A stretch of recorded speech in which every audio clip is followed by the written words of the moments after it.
दोस्तों, आपके मन में भी ये सवाल जरूर आता होगा कि क्या मनुष्य के कर्मों का फल वापस उसी के पास लौट कर आता है। अगर कोई मनुष्य किसी दूसरे के बारे में बुरा सोचता है तो क्या लगता है उसके साथ अच्छा होगा? नहीं, उसके साथ भी बुरा ही होगा, क्योंकि जो जैसा बीज बोता है उसे उसी प्रकार फल मिलता है। नमस्कार दोस्तों, डीप इंस्पायर्ड यूट्यूब चैनल में आपका दिल से स्वागत है। इस कहानी को बस 2 मिनट ध्यान से सुन लेना, तुम्हारा पूरा जीवन सफल हो जाएगा। तो चलिए कहानी शुरू करते हैं। एक नगर में एक गोपाल नाम का आदमी रहता था। वह एक व्यापारी था। उसकी एक व्यापार की दुकान थी, लेकिन अपने व्यापार में नुकसान की वजह से वह पूरी तरह से बर्बाद हो गया। उसके पास अब कुछ नहीं बचा। अब उसके पास केवल 5 स्वर्ण मुद्राएं बची थीं। तो उसने सोचा कि अगर मैं इस नगर में रहूंगा तो मेरा कुछ नहीं होने वाला, मुझे दूसरे नगर जाना होगा। यही सोचकर वह उन 5 स्वर्ण मुद्राओं को लेकर दूसरे नगर के लिए घर से एक ठेला लेकर रवाना हो गया। जब वह दूसरे नगर के लिए जा रहा था तो उसे रास्ते में एक महात्मा मिले। वह महात्मा बहुत ज्ञानी थे। उनके ज्ञान की चर्चा चारों तरफ फैली हुई थी। वह युवक महात्मा के पास गया और बोला, महात्मा जी, आप कहाँ जा रहे हैं? महात्मा ने उससे कहा कि मैं यहीं पास के नगर में जा रहा हूं। उस युवक ने सोचा कि चलो अच्छा हुआ, साथ में मेरा भी सफर कट जाएगा। महात्मा ने उस युवक से पूछा कि भंते, तुम कहां जा रहे हो? तब उस युवक ने कहा कि महाराज, मैं पास के नगर में व्यापार करने के लिए जा रहा हूं। अब मेरे पास केवल 5 स्वर्ण मुद्राएं बची हैं। उन्हीं से मैं एक नया व्यापार शुरू करूंगा।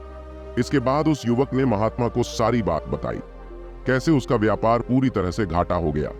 फिर धर्मराज महात्मा के साथ साथ चलने लगा। थोड़ी दूर चलने के बाद उसे खामोशी लगने लगी, क्योंकि महात्मा चुपचाप अपने मार्ग पर चले जा रहे थे। उस युवक ने कहा, महाराज, आप चुपचाप क्यों चल रहे हैं? इससे तो रास्ता बड़ा लंबा हो जाएगा। आप मुझे कोई ऐसी कहानी सुनाइए ना, जिससे यह सफर आराम से कट जाए और मेरे मन को शांति मिल जाए। उसके बाद वह महात्मा बोले, भंते, मैं कहानी तो सुना दूंगा, लेकिन मेरी कहानी सुनने के पैसे लगते हैं। मैं एक कहानी सुनाने के बदले में 1 स्वर्ण मुद्राएं लेता हूं। महात्मा की बात सुनकर उस युवक ने सोचा कि मेरे पास तो केवल 5 स्वर्ण मुद्राएं ही हैं, जिसमें से 1 स्वर्ण मुद्रा देकर कहानी सुनना क्या बुद्धिमानी होगी। लेकिन यह बड़े ज्ञानी है, हो सकता है इनकी कहानी सुनकर मुझे धन कमाने का कोई उपाय मिल जाए। फिर कुछ सोच समझकर उसने 1 स्वर्ण मुद्रा महात्मा जी को दे दी और बोला, लीजिए महाराज, लेकिन आपसे एक प्रार्थना है कि आप जो भी कहानी सुनाएं वह सच्ची हो। महात्मा बोले, ठीक है बेटा। महात्मा ने कहा, बेटा, जो भी जैसा भी और जितने दिन के लिए भी तुम्हें काम मिले वह काम तुम तुरंत कर लेना। महात्मा की बात सुनकर धर्मराज बोला, मैं यह बात ध्यान में रखूंगा। अब कहानी सुनाइए। महात्मा बोले, कहानी तो खत्म हो गई। तब युवक ने कहा, यह कैसी कहानी थी? महाराज, आपने जो बात कही है वह तो उपदेश था। तब महात्मा ने कहा, बेटा, यदि मेरे इस उपदेश को तुम याद रखोगे तो हमेशा फायदे में रहोगे। फिर महात्मा ने उस युवक से कहा कि चलो ठीक है, मैं तुम्हें दूसरी कहानी सुनाता हूं, निकालो। एक और स्वर्ण मुद्रा कुछ सोच समझकर धर्मराज ने 1 और स्वर्ण मुद्रा महात्मा को दे दी और कहा, कहानी सुनाओ महाराज।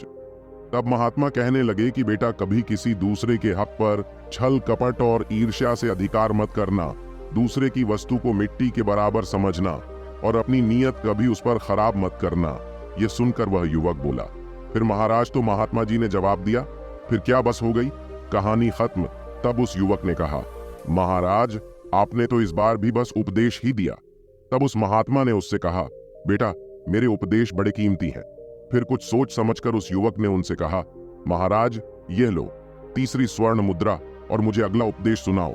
महात्मा बड़े प्रसन्न हुए और बोले, बेटा, जीवन में कभी भी भूलकर भी किसी का रहस्य किसी अन्य को मत बताना। फिर उस युवक ने उनसे कहा, महाराज, यह लो, मेरे पास 2 स्वर्ण मुद्रा और बची है, मुझे 2 उपदेश और दे दो।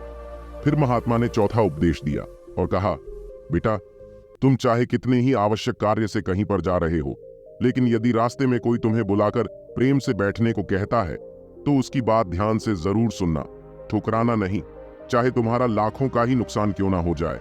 और 5वां उपदेश, दुराचारी स्त्री का कभी जीवन में विश्वास मत करना, क्योंकि उसके दिल और दिमाग का कोई ठिकाना नहीं होता। इतनी बातचीत के बाद वह दोनों काफी दूर निकल आए। तब महात्मा ने कहा, अच्छा बेटा, अब तुम्हारा और मेरा रास्ता अलग हो गया। अब मैं अपने रास्ते जाता हूं और तुम अपने रास्ते जाओ और मेरे बताए यह 5 उपदेश कभी भूलना मत। तब धर्मराज ने उनसे कहा, महाराज, मैं आपकी बातों को हमेशा याद रखूंगा। और इसके बाद वह महात्मा अपनी राह पर चले गए और धर्मराज अपनी राह पर। अब धर्मराज सोच रहा था कि महात्मा की कही गई बातें अवश्य ही उपयोगी सिद्ध होंगी, परंतु महाराज, मुझे यह उपदेश बिना कोई पैसे लिए भी तो बता सकते थे। आखिर उन्होंने मुझसे पैसे क्यों लिए? उन्हें पैसों की क्या आवश्यकता है? फिर उसने सोचा कि कोई बात नहीं, बाद में मैं इस बारे में उनसे पूछ लूंगा। और चलते चलते वह एक नगर में पहुंचा। अब उसके पास कोई धन नहीं था, इसलिए वह कोई व्यापार भी नहीं कर सकता था। वह नौकरी की तलाश में लोगों से पूछने लगा और वहां पर उसे दिनेश नाम का एक युवक मिला।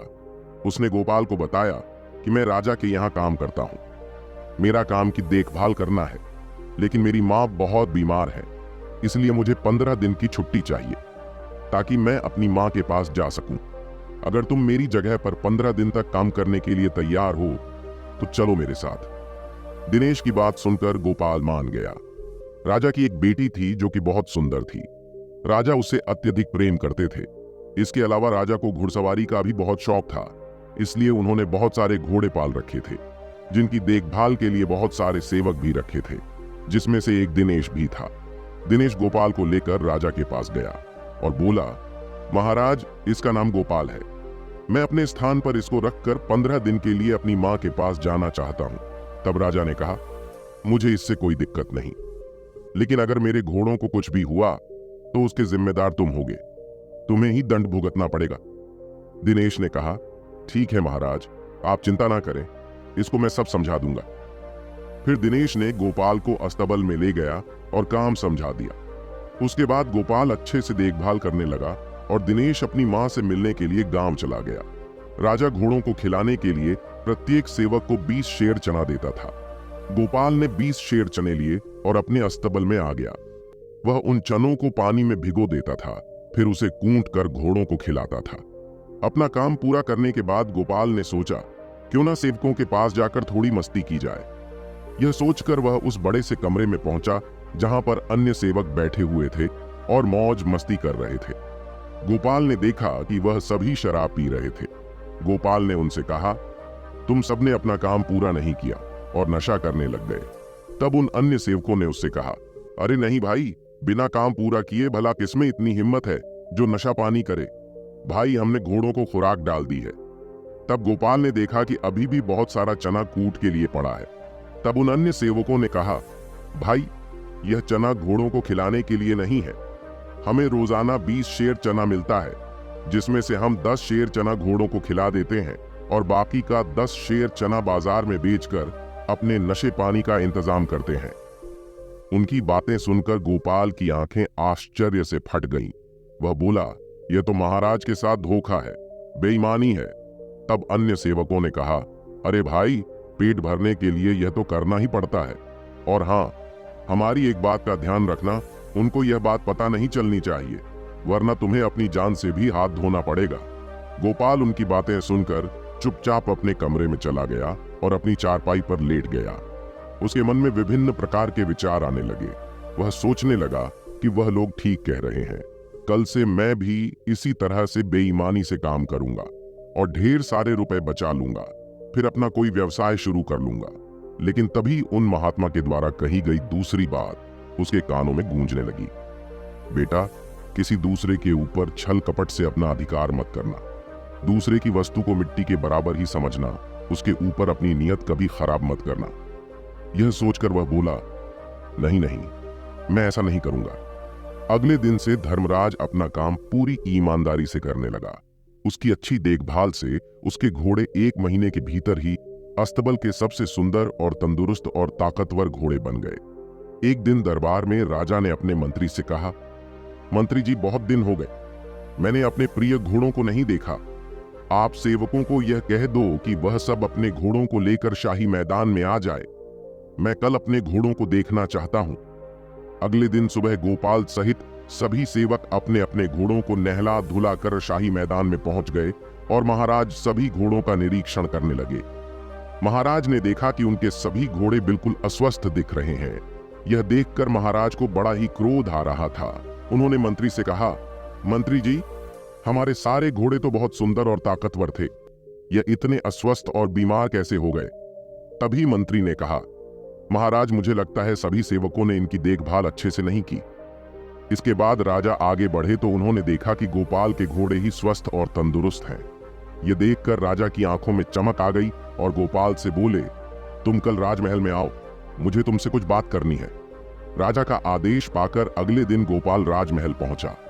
राजा ने उससे पूछा, सेवकों के घोड़े इतने अस्वस्थ क्यों हैं, जबकि सबको एक सा भोजन दिया जाता है, सबकी एक सी देखभाल होती है? तब कुछ सोच समझकर गोपाल ने कहा, महाराज, मैं तभी जवाब दे सकता हूं जब बाकी सभी सेवक यहां पर मौजूद रहें। इसके बाद राजा ने कहा, ठीक है, सभी सेवकों को यहां पर बुलाया जाए। राजा की आज्ञा पाकर सभी सेवक वहां पर आ पहुंचे। तब राजा ने कहा, अब बताओ। गोपाल ने कहा, बात यह है महाराज कि ये सभी सेवक बड़े बेईमान और धोखेबाज हैं। आपकी आज्ञा यह थी कि सभी घोड़ों को 20 शेर चना खिलाना है, लेकिन यह लोग केवल 10 शेर चना ही घोड़ों को खिलाते थे और बाकी का 10 शेर चना बाजार में बेच देते थे। लेकिन मैंने ऐसा नहीं किया।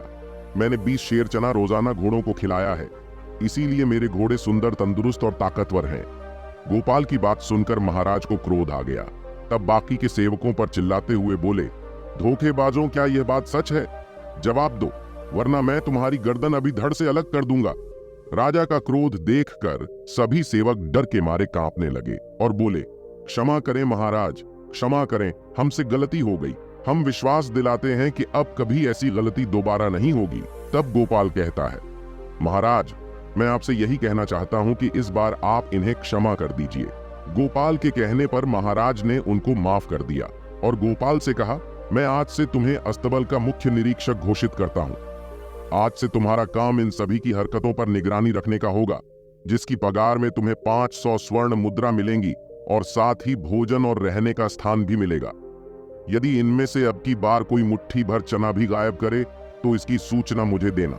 राजा ने गोपाल को एक अंगूठी दी और कहा, तुम इस अंगूठी को दिखाकर बिना किसी रोक टोक के मुझसे मिलने राजमहल में आ सकते हो। इसके बाद गोपाल के सभी सेवक महल से बाहर आ गए।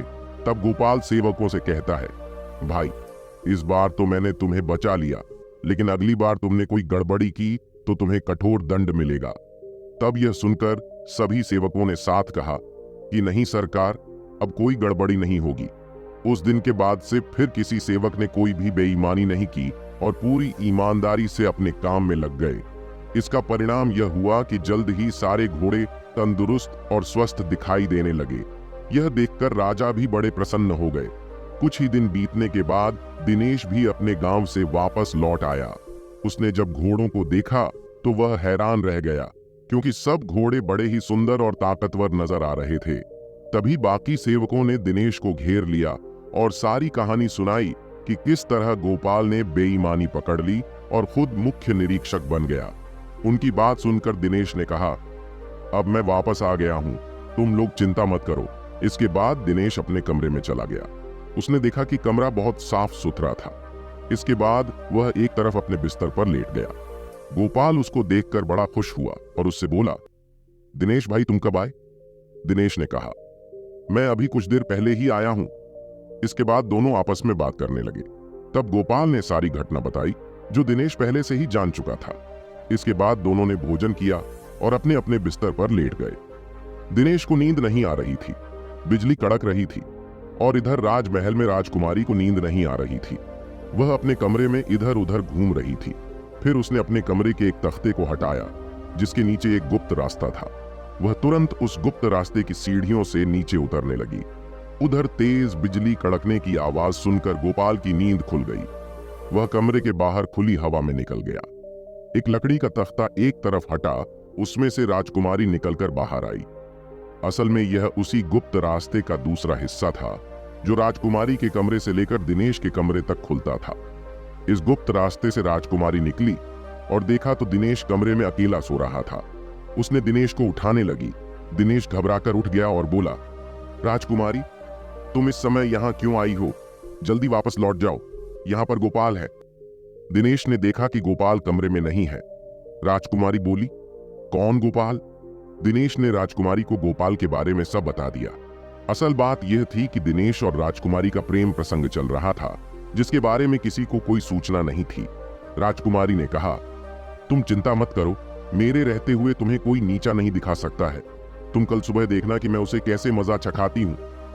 इधर जब गोपाल कमरे में वापस लौटा तो कमरे के भीतर से आवाजें आ रही थीं। आवाजों को सुनकर वह हैरान रह गया और अपने कमरे के बाहर खड़ा होकर सोचने लगा कि इतनी रात में दिनेश किस स्त्री से बातें कर रहा है। दरवाजा बंद था, इसलिए गोपाल ने भीतर की तरफ झांका और राजकुमारी को देखकर वह हैरान रह गया और सोचने लगा, हे भगवान, यह मैं क्या देख रहा हूं? इतनी रात को राजकुमारी सेवक दिनेश के साथ क्या कर रही है? मुझे इसी समय महाराज को यह खबर बता देनी चाहिए। यह दिनेश तो महाराज की पगड़ी उछालना चाहता है। तभी उसके कान में महात्मा की कही गई बात गूंजी, बेटा गोपाल, किसी का रहस्य किसी दूसरे को मत बताना, वरना खुद ही मुसीबत में फंस जाओगे। यही सोचकर वह कमरे के बाहर ही छुपकर राजकुमारी के जाने का इंतजार करने लगा। दिनेश ने राजकुमारी से कहा, वो गोपाल किसी भी समय आ सकता है, तुम वापस महल लौट जाओ।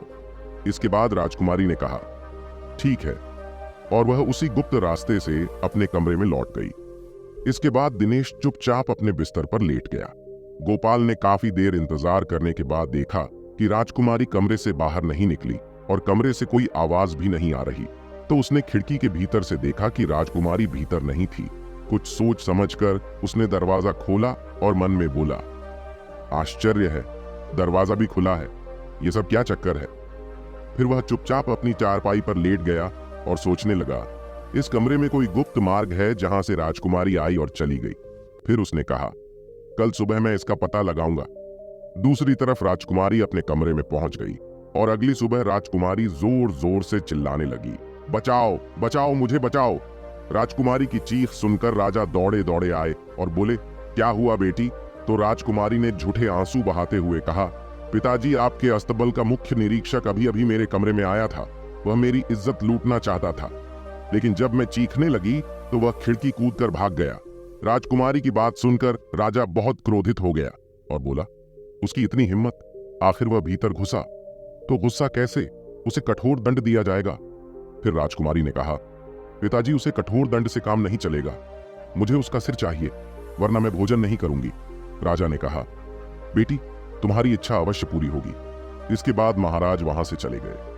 राजकुमारी ने सोचा, मेरी इच्छा तो बड़ी जल्दी पूरी हो गई, अब मेरे और दिनेश के बीच का कांटा समाप्त हो जाएगा। इसके बाद राजकुमारी आराम से अपने कमरे में लेट गई। उधर राजा को नींद नहीं आ रही थी। वह विचार कर रहा था कि मैं कल सुबह गोपाल को दंड दूंगा, लेकिन फिर उसने सोचा कि जब और लोग मुझसे पूछेंगे कि मैं गोपाल को दंड क्यों दे रहा हूं, तब मैं क्या जवाब दूंगा? अगर मैं सच कहूंगा तो मेरी बदनामी होगी। लोग मेरे सामने तो कुछ नहीं बोलेंगे, लेकिन मेरे पीठ पीछे मेरा मजाक बनाएंगे कि एक मामूली से आदमी ने राजा की बेटी की इज्जत के साथ खेलने की कोशिश की। यही सोचकर राजा खामोश हो गया। तब उसके मन में एक योजना आई कि मैं गुप्त तरीके से गोपाल को मरवा देता हूं। किसी को पता भी नहीं चलेगा और मेरा काम भी हो जाएगा। इसके बाद सुबह होने पर राजा नसीम कसाई के पास गया और उससे बोला, नसीम, तुम्हें मेरा एक काम करना है। नसीम ने कहा, आज्ञा करो महाराज। तब महाराज ने कहा, तुम्हें एक व्यक्ति का सिर काटना है। यह सुनकर नसीम बोला, नहीं महाराज, मैं ऐसा नहीं कर सकता। लेकिन राजा की आज्ञा पाकर उसे ऐसा करना पड़ा। तब राजा ने कहा कि मैं अभी तुम्हारे पास एक युवक को भेजूंगा, तुम किसी भी बहाने से उसे अपने कारखाने के अंदर ले जाकर उसका सिर काट देना। इसके बाद मैं तुम्हारे पास एक दूसरे युवक को भेजूंगा, उस युवक को तुम उसका कटा हुआ सिर देकर भेज देना। नसीम ने कहा, ठीक है महाराज। इसके बाद महाराज अपने महल वापस लौट आए और गोपाल को बुलाया और कहा, गोपाल, इसी वक्त नसीम कसाई के कारखाने जाओ, वहां पर तुम्हें वह जो भी चीज दे उसे लेकर मेरे पास आओ। राजा का आदेश पाते ही गोपाल सोचने लगा, कसाई से क्या काम हो सकता है, लेकिन फिर उसने सोचा कि मुझे क्या, मुझे तो अपना काम करना है। जैसे ही वह कुछ दूर पहुंचा तो रास्ते में एक पेड़ के नीचे कुछ साधु बैठे हुए दिखाई दिए। वे आपस में धर्म उपदेश के ऊपर चर्चा कर रहे थे। गोपाल वहां जाकर खड़ा हो गया। तभी एक साधु ने कहा, बच्चा, वहां खड़े क्यों हो? हमारे पास बैठ जाओ और कुछ देर तक उपदेशों का आनंद लो। तब गोपाल बोला, गुरुदेव, मैं किसी जरूरी काम से जा रहा हूं, इसलिए रुक नहीं सकता। लेकिन जैसे ही उसने आगे कदम बढ़ाया तो उसके कानों में महात्मा द्वारा गई बात गूंजने लगी कि बेटा, तुम किसी आवश्यक कार्य से ही क्यों ना जा रहे हो, लेकिन यदि मार्ग में तुम्हें कोई प्रेम से बोले तो बैठकर उसकी बात अवश्य सुनना। उसकी बात ठुकराना नहीं, चाहे तुम्हारा लाखों का ही नुकसान क्यों हो रहा हो। यह विचार आते ही गोपाल साधुओं के बीच बैठ गया और उनके द्वारा दिए जाने वाले उपदेश सुनने लगा। उधर राजा सोचने लगा कि नसीम कसाई के पास गोपाल का सिर लेने के लिए किसको भेजूं। तभी राजा की नजर दिनेश पर पड़ी। उन्होंने दिनेश को बुलाया और कहा, दिनेश, तुम इसी वक्त नसीम कसाई के कारखाने में जाओ और जो भी चीज वह तुम्हें दे उसे लेकर मेरे पास आओ। इसके बाद दिनेश राजा की आज्ञा पाकर तुरंत नसीम कसाई के पास पहुंच गया। उधर नसीम कसाई को लगा कि यही वह व्यक्ति है जिसका मुझे सिर काटना है। इसके बाद नसीम कसाई उसे चुपचाप अंदर ले गया और उससे कहा कि तुम्हारे पीछे जो बक्सा रखा है उसमें एक पोटली है, उसे निकाल दो। जैसे ही दिनेश पीछे पलटा तो नसीम ने अपनी तेज धारदार तलवार से उसकी गर्दन काट दी और उस गर्दन को कपड़े में लपेट कर रख दिया और उसके धड़ को कहीं और छुपा दिया। इसके बाद उधर जब उपदेश खत्म हुआ तो गोपाल कसाई के पास गया और बोला, महाराज ने कुछ सामान लाने के लिए बोला है, वह मुझे दे दो। नसीम ने सोचा कि यही वह दूसरा व्यक्ति है जिसको मुझे वह सिर देना है। नसीम कसाई ने गोपाल को वह कटा सर दे दिया और कहा, इसको ले जाकर महाराज को दे देना। गोपाल कटे हुए सिर को लेकर महाराज के पास पहुंचा। जैसे ही महाराज और राजकुमारी ने गोपाल को देखा तो वह दंग रह गए। गोपाल ने कहा, महाराज, आपने मुझे नसीम कसाई के पास भेजा था, लेकिन मैं रास्ते में किसी वजह से मुझे देरी हो गई, इसीलिए मुझे आने में थोड़ा समय लग गया। गोपाल की बात सुनकर राजा को समझते देर नहीं लगी कि गोपाल की जगह दिनेश कसाई के पास पहले पहुंच गया। इसके बाद राजा ने कहा कि तुम्हारे हाथ में क्या है? तो गोपाल बोला, खोल कर दिखाता हूं महाराज। जैसे ही गोपाल ने थैला खोलकर दिखाया जिसमें दिनेश का कासर था, यह देखकर राजकुमारी जोर जोर से रोने लगी और कहने लगी, मेरे प्रिय, तुम मुझे छोड़कर क्यों चले गए? मुझे क्या पता था कि मेरी चाल तुम्हारी ही जान ले लेगी। यह सुनकर राजा ने कहा, बेटी, तुम यह क्या कह रही हो? तब राजकुमारी ने कहा, पिताजी, मुझे माफ कर दीजिए, यह सब मेरे ही कर्मों का नतीजा है। मैं गोपाल को मरवाना चाहती थी। उसने फिर पूरी बात राजा को बताई तो राजा को बहुत दुख हुआ कि यह सब षड्यंत्र राजकुमारी का ही था, गोपाल को मरवाने का। उसके बाद राजा ने हमेशा के लिए गोपाल को अपने यहां काम पर रख लिया। दोस्तों, इसीलिए कभी भी किसी के लिए बुरा मत सोचो, क्योंकि आप किसी के लिए बुरा सोचोगे तो सबसे पहले आपके साथ ही बुरा होगा। हम दूसरों का बुरा चाहकर अपना भला कभी नहीं कर सकते। तो दोस्तों, कैसी लगी आपको यह कहानी? आप हमें कमेंट सेक्शन में जरूर बताना, और अच्छी लगी हो तो इस चैनल को सब्सक्राइब जरूर कर लेना। तो चलिए मिलते हैं ऐसी ही कोई नई कहानी में। तब तक के लिए अपना ख्याल रखें। धन्यवाद और नमो बुद्धाय।